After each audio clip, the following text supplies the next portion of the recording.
Hi అండి, welcome to మా channel. ఈరోజు ఎగ్ రైస్ చేసుకుందామండి. దానికి కావాల్సింది రైస్ తీసుకున్నానండి, 2 గుడ్లు తీసుకున్నాను. స్టవ్ వెలిగించుకుందామండి. 2 స్పూన్లు ఆయిల్ వేసుకుందామండి. 2 స్పూన్లు వేసుకున్నానండి. కొద్దిగా జీలకర్ర వేసుకుందామండి. కొంచెం కరివేపాకు అండి.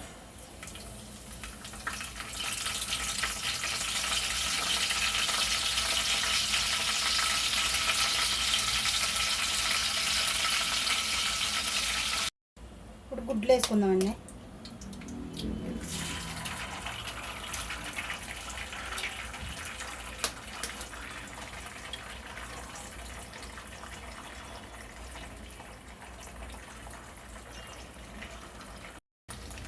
కలుపుకుందామండి.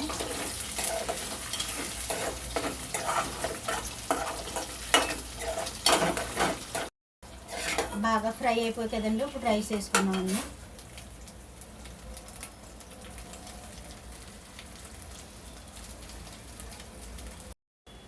సాల్ట్ వేసుకుందామండి. కొద్దిగా పసుపు అండి.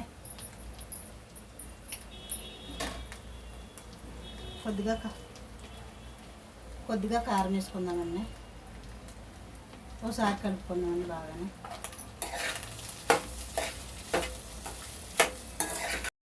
బాగా కలుపుకున్నాం కదండి, ఇంకోసారి చూసేపు కలుపుకుందామండి.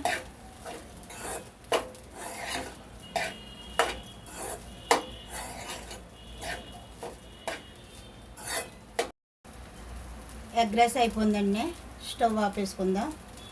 ఈ ఎగ్ రైస్ లంచ్ బాక్స్లోకి బాగుంటుందండి. మరి కూర ఏమీ లేనప్పుడు ఇంట్లోనే కోడిగుడ్లతో చేసేసుకోవచ్చండి సింపుల్గానే. ఈ వీడియో మీకు నచ్చినైతే లైక్ చేయండి.